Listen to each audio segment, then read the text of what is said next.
So hello all, I welcome you all in our next video of Priyag Public School 10th for class 9th. If you remember, in our last video we have gone through the same chapter where we have studied the two main subparts of future tense, that is future simple future tense and future continuous tense, right? So today we are going through the third subpart of future tense, that is future perfect tense, right? So let's see what is it. Future perfect tense, it is used to denote an action which is expected to get complete or which is expected to be completed by a certain or fixed time in the future, right?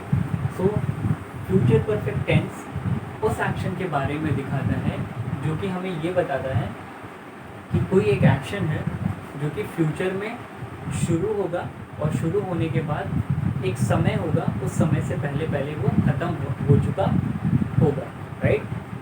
सो ख़त्म हो चुका होगा, इसका मतलब है कि there will be a time when this action or when a particular action will start, and after that fixed or particular time the action will get completed, right? So future perfect tense, it is used to denote an action which is expected to get complete or which is expected to be completed by a certain or fixed time in the future or in the near future, right? Example देख लेते हैं. For example, मान लो शाम के 5 बज रहे हैं और आप अभी मान लो क्या देख रहे हो, टीवी देख रहे हो, ठीक है? शाम के 5 बज रहे हैं, आप मान लो टीवी देख रहे हो. अब आपकी मदर ने आपसे कहा कि तुम अपना होमवर्क कर लो. क्या कहा आपकी मदर ने? 5 बज रहे हैं शाम को और आप टीवी देख रहे हो, और आपकी मदर ने क्या बोला आपसे कि तुम अपना होमवर्क कर लो. तो आपने बोला कि मैं सोने से पहले कर लूँगा, ठीक है? सो सोने से पहले इसका मतलब क्या है? बिफोर गोइंग टू स्लीप और बिफोर स्लीपिंग आपने कहा कि सोने से पहले मैं कर लूँगा. मान लो सोने से पहले मान लो जो आपके सोने का टाइम है, फॉर एग्जांपल जो सोने का टाइम है मान लो आपका 10 बजे का है, ठीक है? This is your sleeping time, right? Sleeping time 10 बजे. और अभी जो करंट जहाँ पे आप बोल रहे हो ये आपका क्या है? करंट टाइम, ठीक है? तो करंट टाइम में कितना बज रहा है? 5 बज रहा है. और फ्यूचर टाइम जहाँ की आपने बात की कि मैं सोने से पहले हो चुका होगा, मतलब मेरा काम सोने से पहले हो चुका होगा, इसका मतलब वो कौन सा टाइम है? सोने का टाइम आपका क्या है? 10 बजे. पर आपने फिक्स टाइम नहीं बोला, पर आपने ये बोला कि सोने से पहले मेरा होमवर्क हो चुका होगा, ठीक है? तो जो अभी करंट टाइम है वो 5 है और जो स्लीपिंग टाइम है 10 है. तो अगर आप अपने करंट टाइम से इस टाइम के बारे में बात करोगे तो ये कहाँ पे है? फ्यूचर में. कब की बात है? आप 5 बजे से जो कि आपका करंट टाइम है, अगर 10 बजे की बात करूँ तो क्योंकि अभी आया नहीं, ये 5 घंटे बाद ये 10 बजेगा, इसका मतलब है इस पॉइंट ऑफ व्यू से अभी ये 10 बजे कहाँ पे है? फ्यूचर में है, ठीक है? उसके बाद आपने बोला कि सोने से पहले हो चुका होगा, इसका मतलब है जब आप 10 बजे सोने जाओगे तो उस 10 बजे से पहले पहले आपका जो होमवर्क का जो एक्शन है वो क्या हो चुका होगा? कंप्लीट हो चुका होगा. कितने बजे से पहले? ये 10 बजे से पहले. इसका मतलब है 10 बजे तक या 10 बजे से पहले पहले जब वो हो चुका होगा, मतलब एक टाइम होगा कि मान लो आप 9 बजे आपने बैठा, अब ये आपका 9 बजे बैठने का होमवर्क करने का टाइम है. मान लो आप 9 बजे बैठे हो, 9 बजे से 10 बजे तक आपका होमवर्क कंटिन्यू रहेगा जब आप करोगे 9 बजे से 10 बजे तक. तो जैसे ही 10 बजेगा इसका मतलब है आपका होमवर्क क्या हो चुका होगा? कंप्लीट हो चुका होगा, क्योंकि आपने बोला है ना सोने से पहले हो चुका होगा. तो जब 10 बजे होगा तो जैसे ही 10 बजेगा या एक दो मिनट इधर उधर मान लो 10 ही बजे मान के चलते हैं कि 10 बजे जैसे ही होगा तो क्या हो चुका होगा? वो कंप्लीट हो चुका होगा. इसका मतलब है वो कहाँ चला जाएगा? कंप्लीट वाला पार्ट कहाँ चला जाएगा? परफेक्ट में. ठीक है। और फिर उसके बाद आपका कौन सा टाइम शुरू हो जाएगा, स्लीपिंग। तो ये आपका उस टाइम पे कौन सा टाइम हो जाएगा, प्रेजेंट टेंस या करेंट टाइम हो जाएगा। और बाकी चीज़ें कहाँ चली जाएंगी, पीछे चली जाएंगी, मतलब बीत जाएंगी। बट अभी जो कि 10 नहीं बजा है, पर अभी कितना बजा है, 5 बजा है, जहाँ जहाँ जहाँ की या जिस टाइम पे आप अपने मदर से बोल रहे हो कि 10 बजे मेरा काम हो चुका होगा, तो इसका मतलब भैया सोने से पहले हो चुका होगा। तो सोने का टाइम मान लो आपका 10 बजे का है, तो इसका मतलब है 10 बजे। अगर हम 5 बजे जो अभी जहाँ आप बोल रहे हो वहाँ से देखें 10 बजे का, तो क्या है, फ्यूचर। और जब आपका एक्शन उस 10 बजे के पहले कंप्लीट हो जाएगा, तो वो ऑलरेडी कहाँ हो चुका होगा, परफेक्ट, मतलब परफेक्ट में आ जाएगा। ठीक है। या अभी बोलो, या अभी की बात करें, अगर यहाँ करंट टाइम से बात करें, तो 10 बजे भले ही फ्यूचर है। और दूसरी बात, आप ये भी बोल रहे हो कि हो चुका होगा, इसका मतलब जब हो जाएगा, जब आप ये कंप्लीट हो जाएगा होमवर्क 10 बजे, तो अल्टीमेटली वो कहाँ चला जाएगा, परफेक्ट में, क्योंकि कंप्लीट हो चुका है, पास्ट हो जाएगा वो। इसलिए दैट इज़ वाई अगर टाइम के अकॉर्डिंग देखें तो फ्यूचर है। और क्योंकि आपने बोला कि हो चुका है, मतलब हो जाएगा या हो चुका होगा, तो इसका मतलब है ये क्या हो जाएगा, perfect. So future perfect, right. So future perfect tense क्या करता है, it is used to denote an action which is expected to get complete, मतलब एक्सपेक्ट किया जा रहा है कि ऐसा हो चुका होगा, राइट। और to be completed by a certain और फिक्स, मतलब एक सर्टेन टाइम या एक सर्टेन या फिक्स्ड टाइम है जिसके पहले आप ये बोल रहे हो, या आप ये जानते हो कि ये एक्शन मेरा या किसी और का इस टाइम से पहले, फ्यूचर में इस टाइम से पहले हो चुका होगा, राइट, इन द फ्यूचर। और कहाँ की बातें हम करते हैं, फ्यूचर की बात करते हैं, राइट, कि फ्यूचर में ऐसा हो चुका होगा, राइट। सेंटेंस स्ट्रक्चर देखते हैं। सेंटेंस स्ट्रक्चर इसमें होता है सब्जेक्ट, विल और शैल। और विल और शैल क्या कहते हैं, ये फ्यूचर को दिखाते हैं विल या शैल से। Then have is a helping verb which is used as a rule with will और shall. Then verb third form, ठीक है, वर्ब थर्ड फॉर्म। और यहाँ पे ये जो हैव है, ये कहाँ, ये किसकी बात करता है, ये परफेक्ट की बात करता है। पर मैंने आपको ऑलरेडी बताया था कि परफेक्ट में कौन सा वर्ड हमेशा लगता है, हैड लगता है, राइट।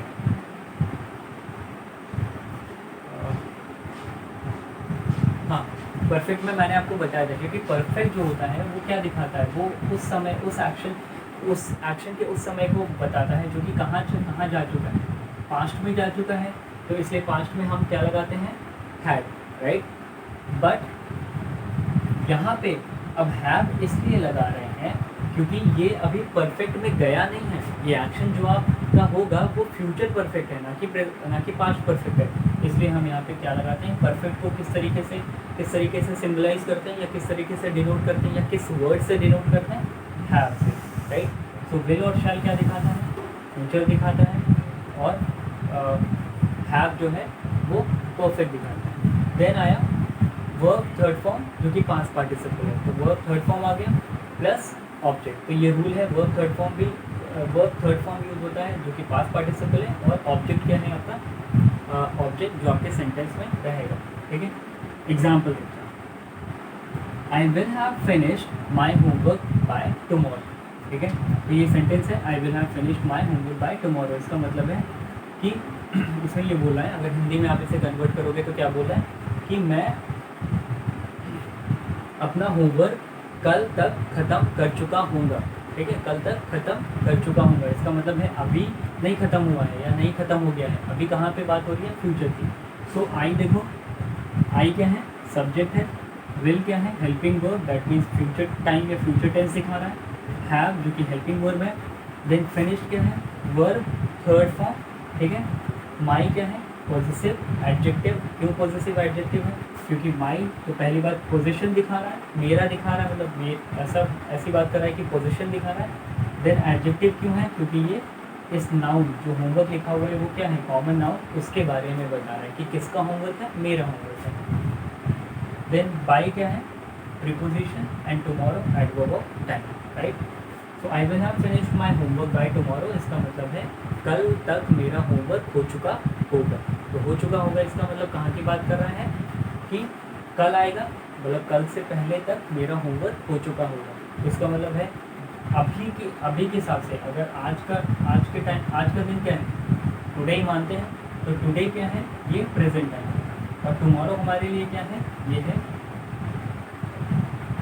Future, right. और कल का जब ये इस टुमारो का कितना रात के 12 बजेगा, तो इसका मतलब है दूसरा दिन लग जाएगा, पर इससे पहले पहले मेरा होमवर्क ख़त्म हो जाएगा। तो जो होमवर्क जैसे वो दूसरा दिन लगेगा, इसका मतलब है मान लो ये टुडे आज मंडे है, ठीक है, ये फ्यूचर, ये टुमारो जो फ्यूचर दिखा रहा है ये ट्यूसडे है, तो इसके बाद जो 12 बजे इस दिन का मतलब कल के रात का 12 बजने के बाद कौन सा दिन लग जाएगा, वेडनेसडे लग जाएगा।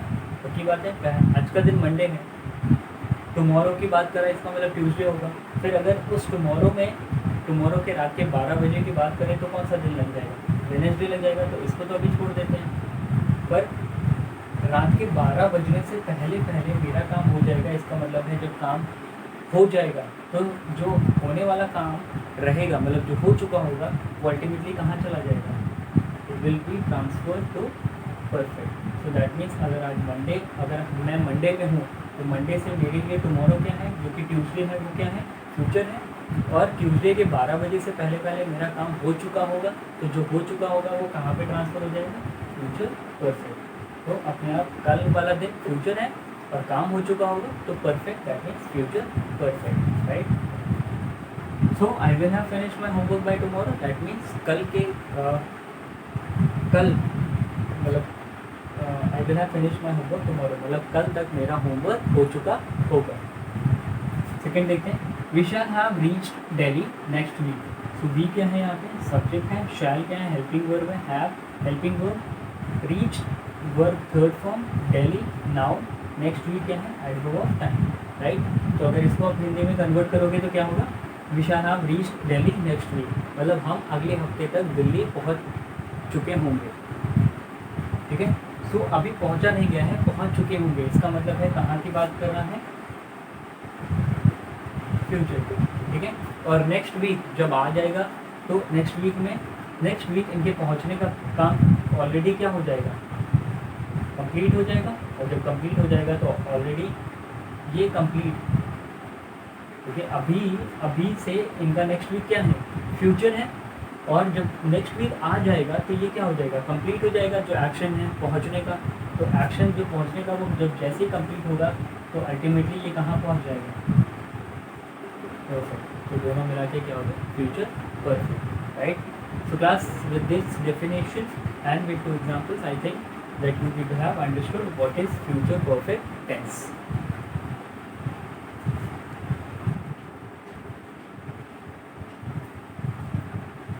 Class, let's see the negative structure of future perfect tense, right? So negative structure, put not between shall or will and have, right?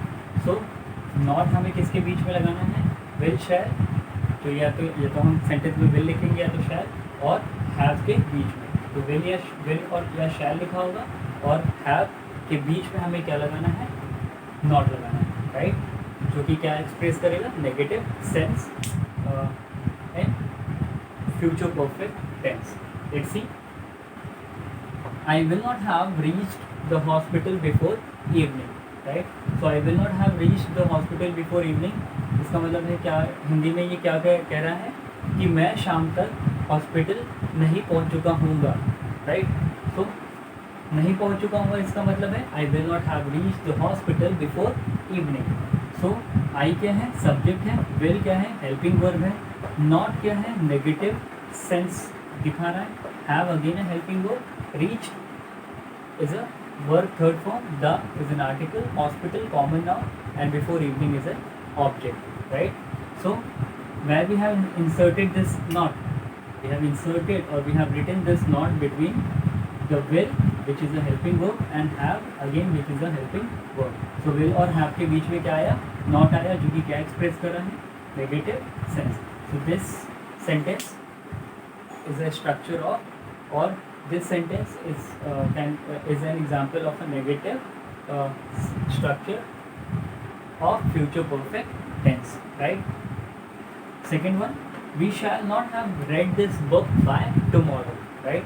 So we shall not have read this book by tomorrow. इसका मतलब इसे हिंदी में convert करोगे तो कैसे होगा कि कल तक हम ये बुक नहीं पढ़ चुके होंगे.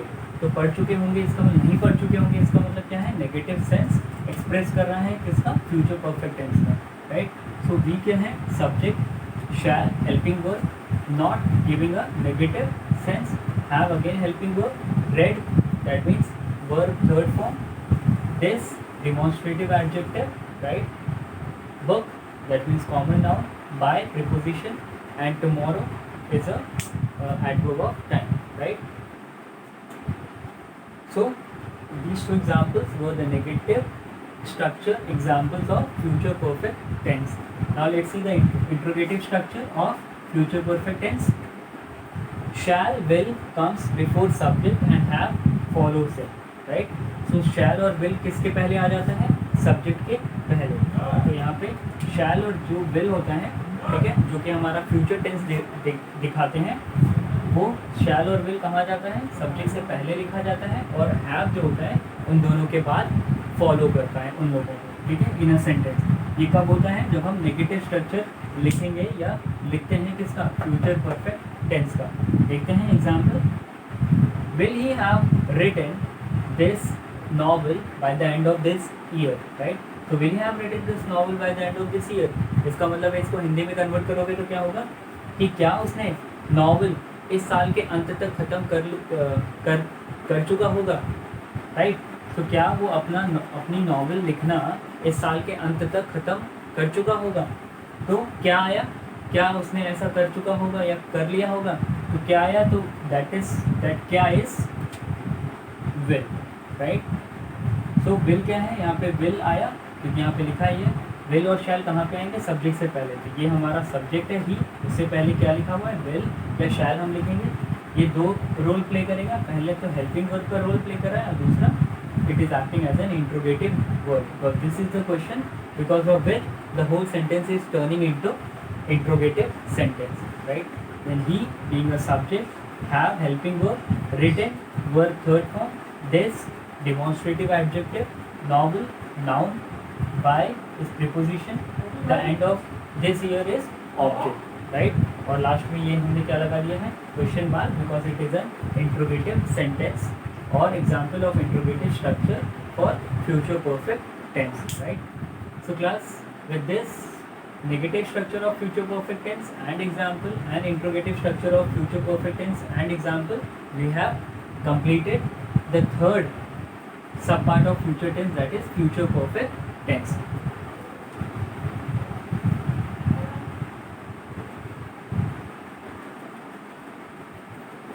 So class, let's study the next tense, that is the fourth sub part of future tense, that is future perfect continuous tense, right.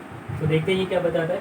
It is used to express an action that will have been going on, right, at or before some point of time in the future, right. So future perfect tense, future perfect continuous tense क्या बताता है, ये उस action के बारे में बताता है जो कि फ्यूचर में चल रहा होगा. कब, एक समय, मतलब कोई फिक्स टाइम होगा या कोई समय होगा, उससे पहले तक या उस समय तक ऐसा चल रहा होगा, और उसके बाद वो कंटिन्यू भी रहा होगा, और मतलब कंटिन्यू भी रहा होगा या कंटिन्यू भी रहेगा, और उस टाइम के बाद वो कहाँ पे, उस टाइम के बाद क्या हो जाएगा, वो ख़त्म हो जाएगा. दैट मीन्स, और ये कहाँ की बातें करता है, in future, right. So future perfect continuous tense क्या कहता है, it is used to express an action, मतलब उस एक्शन के बारे में बताता है that will have been going on, जो कि कहाँ पे हो रहा होगा, फ्यूचर में हो रहा होगा, एट और before some point of time, किसी समय तक या किसी समय से पहले तक ऐसा हो रहा होगा, इन द नियर फ्यूचर और इन द फ्यूचर, और वो भी कहाँ पे, फ्यूचर में, राइट.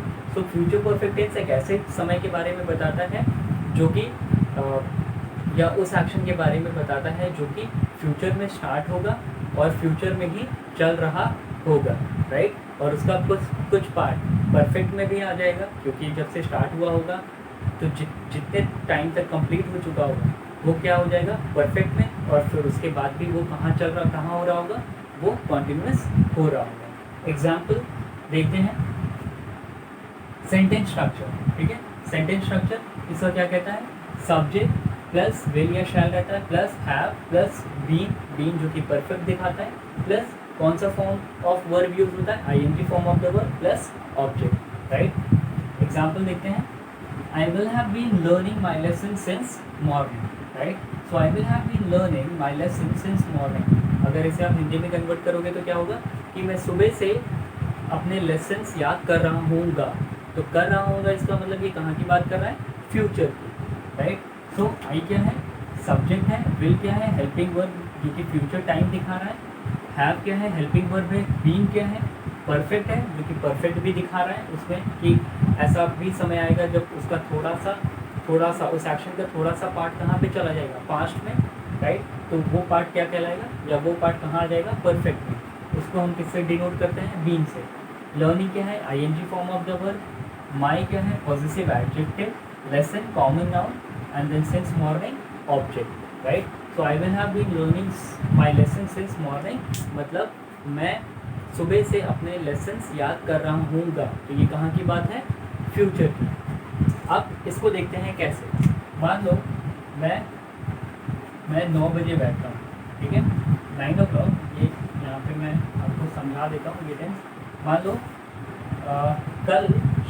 कल टुमारो 9 बजे, मैं कल 9 बजे सुबह बैठूँ, ठीक है, पढ़ने के लिए, क्योंकि यहाँ पे लेसन से सिंस मॉर्निंग है। तो मान लो मैं 9 बजे बैठता हूँ पढ़ने के लिए, और 9 बजे से मैं कितने बजे तक पढ़ता हूँ, मान लो 11 बजे तक, ठीक है, 9 से 11 बजे तक मैं पढ़ता हूँ। तो 9 बजे जब मैंने स्टार्ट किया होगा तब क्या रहा होगा,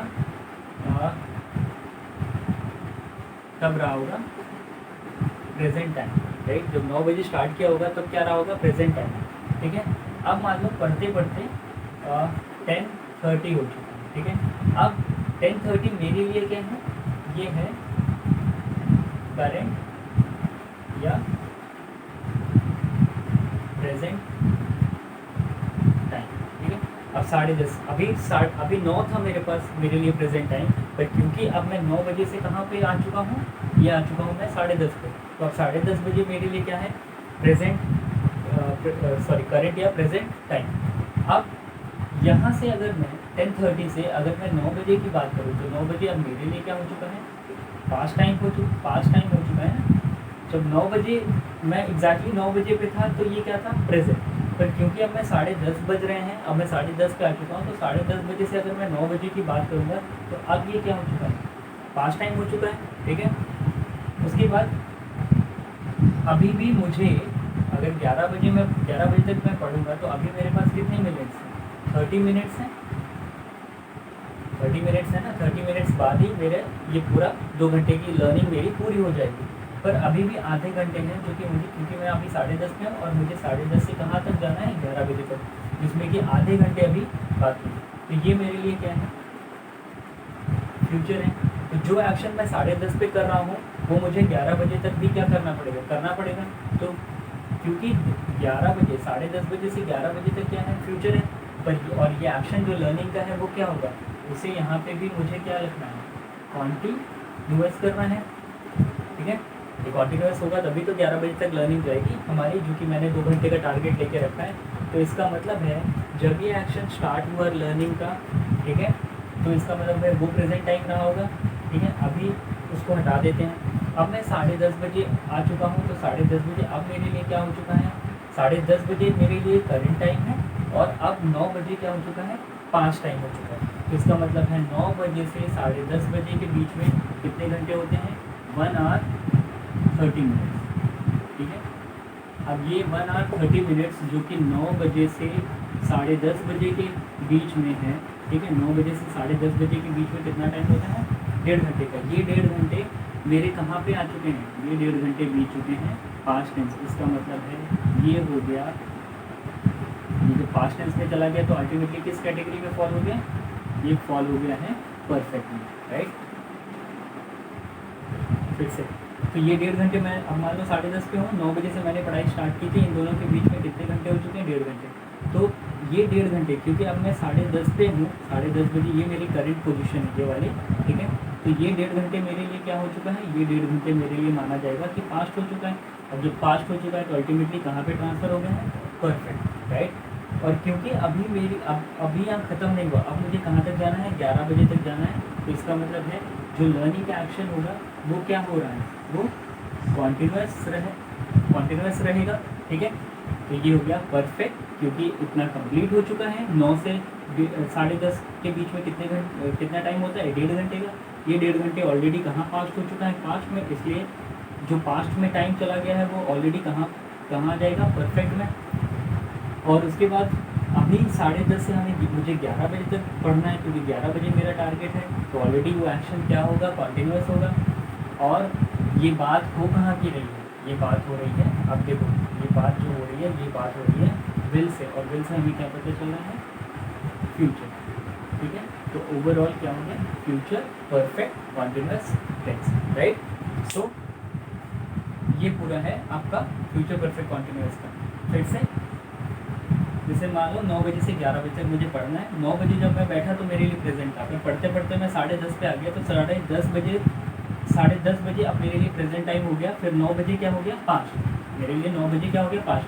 और अगर 9 से 10:30 के बीच में देखेंगे तो 1.5 घंटा हो चुका है। ये 1.5 घंटे कहाँ जा चुका है, ये 1.5 घंटे जा चुका है पास्ट में। और जब पास्ट में जा चुका है तो अल्टीमेटली ये कहाँ चला जाएगा, इसका टाइम परफेक्ट, राइट। और क्योंकि मैंने 11 बजे तक का टारगेट पढ़ने का रखा हुआ है, तो 11 बजे तक और मुझे जाना है, पर अभी मैं हूँ कहाँ पे, 10:30। तो इसका मतलब है ये 10:30 से 11 बजे तक मैं जो एक्शन है लर्निंग का, मतलब याद करने का, वो किस बेसिस पे चलेगा, कॉन्टिन्यूस बेसिस पे चलेगा। और तो ये हो गया परफेक्ट कॉन्टिन्यूस यहाँ तक। और क्योंकि यहाँ पे मैंने ऑलरेडी अपने सेंटेंस में क्या मेंशन कर लिया है, रखा है विल, तो विल आ जाएगा आपका फ्यूचर। तो ओवरऑल क्या हो जाएगा, फ्यूचर परफेक्ट कॉन्टिन्यूस टेंस। तो वही ये भी बता रहा है, I will have been learning my lesson since morning, मतलब विल से पता चला है कल की बात कर रहा है या आने वाले समय की बात कर रहा है। तो सुबह से मैं अपने लेसन्स को याद कर रहा हूँ, ये मतलब है, ठीक है। तो इसका मतलब है ऐसा हो रहा होगा कहाँ पे, फ्यूचर में। सेकेंड देखते हैं, they will have been living in Delhi for 10 years by the next week. तो अगले हफ्ते तक उन लोगों को लगभग, या उन लोगों को पूरे 10 साल हो रहे होंगे दिल्ली में रहते हुए, ये मतलब है हो रहे होंगे। इसका मतलब है जैसे नेक्स्ट वीक आएगा, क्योंकि अभी वो रह रहे हैं और अगले हफ्ते भी रह रहे होंगे, तो अगले हफ्ते जाते जाते तक क्या हो जाएगा, कॉन्टिन्यूस।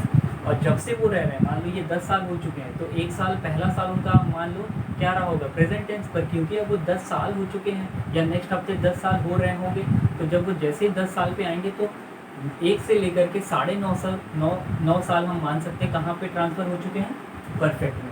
और अगले हफ्ते उनको हो रहे होंगे, इसका मतलब है अगले हफ्ते वो रहेंगे, खाली करके जाएंगे नहीं, तो अगले हफ्ते भी वो रहेंगे, तो क्या होगा, कॉन्टिन्यूस। और क्योंकि यहाँ पे मैंने विल लगाया है, अभी वो नेक्स्ट वीक आया नहीं है, पर ऐसा हो रहा होगा, तो कहाँ की बातें हो रही हैं, फिर फ्यूचर, तो हो गया future perfect continuous, right. So they will have been living in Delhi for 10 years by the next week, मतलब अगले हफ्ते तक उनको लगभग या उनको 10 साल हो रहे होंगे दिल्ली में रहते हुए, right. So class with these two example of positive sentence structure and with the definition, we have come to an end of future perfect continuous tense. So class, let's see the negative structure of future perfect continuous tense, right? So let's see what is it. Put not between will and shall and have been, ठीक है। तो will और shall और have been जो sentence में होते हैं positive में, उनके बीच में हमें क्या लगाना है, not, राइट। तो एग्जाम्पल देख लेते हैं, we shall not have been solving the sum since morning, right? So we shall not have been solving the sum since morning. तो अगर आप इसे हिंदी में कन्वर्ट करोगे तो क्या होगा कि सुबह से हम अपने सम्स को सॉल्व नहीं कर रहे होंगे। तो कर रहे होंगे इसका मतलब कहाँ की बात कर रहा है, फ्यूचर परफेक्ट कॉन्टिन्यूस टेंस की, ठीक है, कि फ्यूचर में ऐसा नहीं हो रहा होगा। तो वी क्या है, वी है सब्जेक्ट, शैल क्या है, हेल्पिंग वर्ब है, नॉट जो है आपका ये क्या दिखा रहा है, negative sense in the sentence, then been ये showing the perfect time, then solving क्या है, ING form of the verb, then the क्या है, आर्टिकल है, and the rest part of the sentence is an object, right? So we shall not have been solving the sum since morning, मतलब हम अपने सुबह से अपने sums सॉल्व नहीं कर रहे होंगे। तो ये कहाँ की बात कर रहा है, फ्यूचर टेंस की। फ्यूचर परफेक्ट कंटिन्यूअस टेंस, मतलब कि ऐसा नहीं हो रहा होगा। इंट्रोगेटिव सेंटेंस देखते हैं या interrogative structure. Interrogative means the question that the word that ask questions. So shall और will comes before subject and have been follows him, right. So shall और विल जो होता है वो अभी तक ये बीच में आ रहा था, right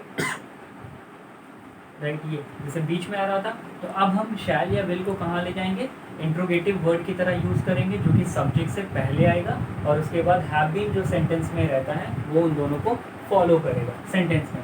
so shall and will, sorry shall और will comes before subject and have been follows him, ठीक है, इन अ सेंटेंस। एग्जाम्पल देखते हैं, will you have been painting the pictures for 2 days। अभी क्या लगा हुआ है, क्वेश्चन मार्क, क्यों, क्योंकि यहाँ पे जो विल है वो अब ना सिर्फ फ्यूचर की बात कर रहा है बल्कि इंट्रोगेटिव वर्ड की तरह भी यूज हो रहा है। तो will you have been painting the pictures for 2 days, अगर आप इसे हिंदी में कन्वर्ट करोगे तो क्या होगा कि क्या तुम 2 दिन से पिक्चर की पेंटिंग कर रहे होगे। तो कर रहे होगे इसका मतलब ये कहाँ की बात कर रहा है, फ्यूचर की, राइट, कि क्या तुम 2 दिन से इस पेंटिंग की, इस पिक्चर की पेंटिंग कर रहे होगे। तो कर रहे होगे कहाँ की बातें कर रहा है, फ्यूचर परफेक्ट कंटीन्यूअस टेंस की। तो यहाँ पे विल का यूज हुआ है, विल जो कि ये यहाँ पे इसका विल, इस विल का 2 रोल है। पहला क्या है, हेल्पिंग वर्ब है, दूसरा इंट्रोगेटिव वर्ड है, क्योंकि यही एक वर्ड है पूरे सेंटेंस में जो कि क्या पूछ रहा है, क्वेश्चन। यू हो गया, यू क्या है, सब्जेक्ट है। देन बीन, ये परफेक्ट दिखा रहा है, परफेक्ट टाइम क्या रहेगा, या जब ऐसा सेंटेंस होगा तो उसमें परफेक्ट टाइम क्या रहेगा, जो कि ये बताएगा कि कितना टाइम का एक्शन कंप्लीट हो चुका है। देन पेंटिंग है, ING form of the verb है। देन द क्या है, आर्टिकल है। Then picture for 2 days is an object, right. So class with the negative structure and interrogative structure with one example of each, we have completed at last the future perfect continuous tense as well as the chapter as well, right. So we have completed the tense chapter as well. That's it. So class, your today's homework is you all have to write down the contents explained during the video explanation, okay. So whatever I have explained you today, ठीक है, that is future perfect tense and future perfect continuous tense with examples, all the negative, positive and interrogative structures you all have to write down as it is I explained you in the video. You all have to write down the same contents in your classwork copy, right. And you also have to learn the whole chapter because it was the last day of tense. We have completed the chapter, only exercises are left. I will be giving you exercises in the group, okay, to solve, and at your home you are going to solve and practice those exercises, okay. And at the same time you have to learn all the this particular chapter because this was the last video that I have completed. That means the 10th chapter got completed. So in our next class we will go through the next chapter, that is determiners, which is a part of term 2 syllabus, right. So till then, thank you and stay safe.